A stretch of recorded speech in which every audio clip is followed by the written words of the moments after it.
and good morning, everyone. Wait, is it morning? I can't actually tell.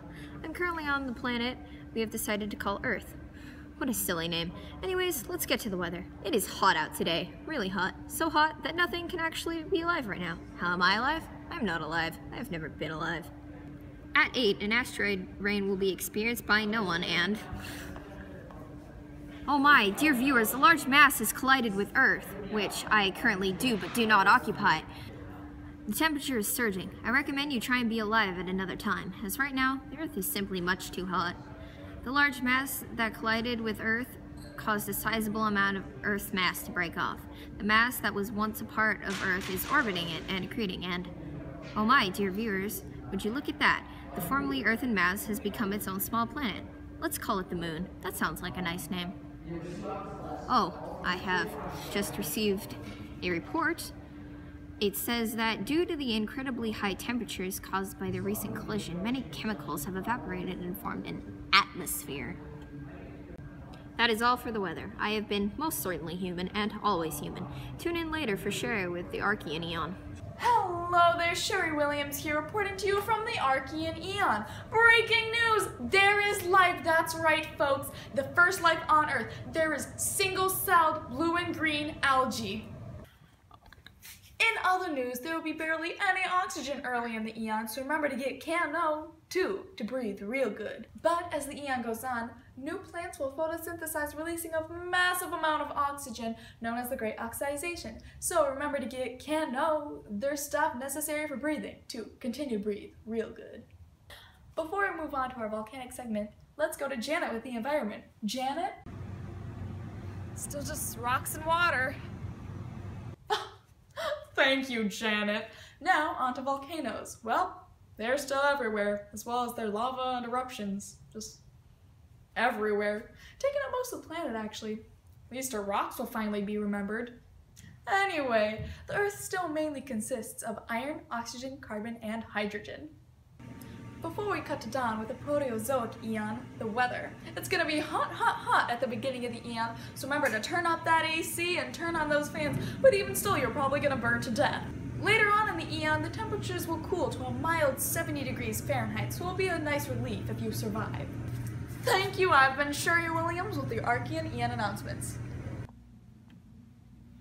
Hello and welcome to some wicked news reports, bro. We come to you millenniumly, giving the reports of the Proterozoic eon of the Earth from the year 25,000 million years ago to 542 million years ago. Reporting on how the Earth is looking, it's me, Don, saying that we are reporting to you live when actually we've had this pre-recorded for days. Well, the Earth is looking pretty sick nasty this eon, but always is better than before. We've got some large frick mountains with some two main islands on opposite sides of the world. The surface is solid as Trump's ego, with plenty of gaps leading to some volcanic activity.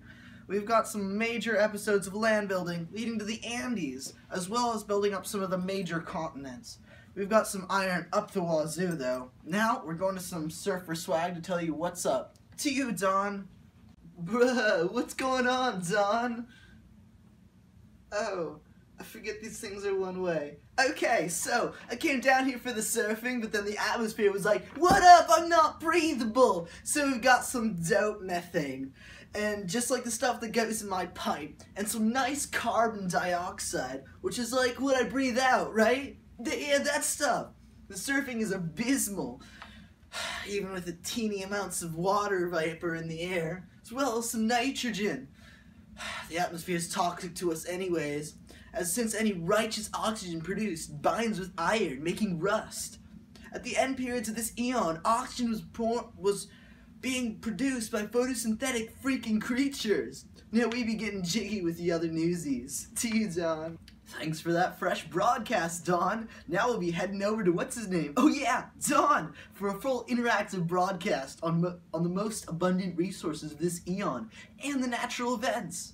Hi, so we have some iron and some water and some carbon dioxide, as well as some nice natural events. We've got some earthquakes and some volcanoes and some freezing temperatures or snowball Earths. Thanks, Dawn. He wasn't able to show us methane, another abundant chemical of this time, as it would lead to some dangerousness not included in our contract. To show us what hazards you'll run into if you're planning on heading down there this weekend is a really commonly named news reporter, Dawn. Thanks for that, Dawn. Okay, so if you're heading up there, be sure to take in a deep breath, as the air is toxic. Also, it'd be best to be wearing minimal clothing, as Dawn's over-revealing assistant is right now, because the sun's dangerous, toxic UV rays would fry you to a crisp. The air is as cold as my heart, dangerously reaching lows at about 0.5 degrees Celsius. The highs will be 30.3 degrees Celsius. Bring some water and food, as there is none of that, unless you feel like swimming to the bottom of a toxic 1,000 meter deep ocean, which, believe me, is what I'm suggesting. Vigorous climbing in the mountains everywhere would be ideal for pushing someone off. Sounds like heaven. Big freezes in the earth lead to the entire earth becoming covered in ice, much like how I felt when I found my wife in bed with my boss. Watch or don't watch out for the volcanoes and earthquakes. Couldn't care less. Good gosh, that was emotional. Bravo, bravo, good sir. Okay, now after that fascinating speech, we pulled someone off the street who goes by the name Dawn. What a coincidence. He'll inform us on what cautions to take before heading down to this eon. Hi everyone! Hi mommy! Oh, this is so cool. Okay, so for the cold, I would suggest to bring something warm, like maybe fuzzy socks. I don't know. For the sun's rays, I think some sunblock would be good, because it'll block out the sun, you know?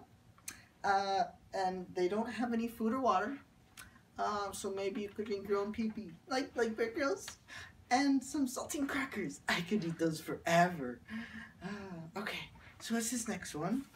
Oh, here it is. So, for no oxygen, you could get a water bottle, and then drink all the water, and then swirl it around like this. So all the air gets inside, and then you can drink it when you want some air. That works.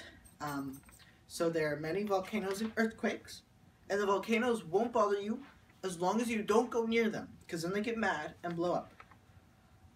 But for the earthquakes, you could bring an umbrella, you know, for good balance, just like those circus people on the high wires. Okay, bye everyone! Okay, that was fun. Well, some last minute pointers include watching out for those giant snowball Earths. Those are dangerous, covering the entire Earth with ice, and then it getting colder because the light reflected off of the white ice caps. Thank goodness for the volcanoes punching through to end it. Also, watch out for multicellular organisms, as they have been newly introduced into the world.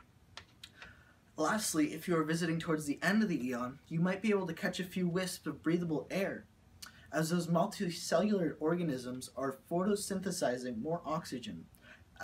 They lead to the great oxidation event, but if you are an organism whom the oxygen is toxic to, tough luck, as the great oxidation event from those photosynthetic organisms will be hard to avoid.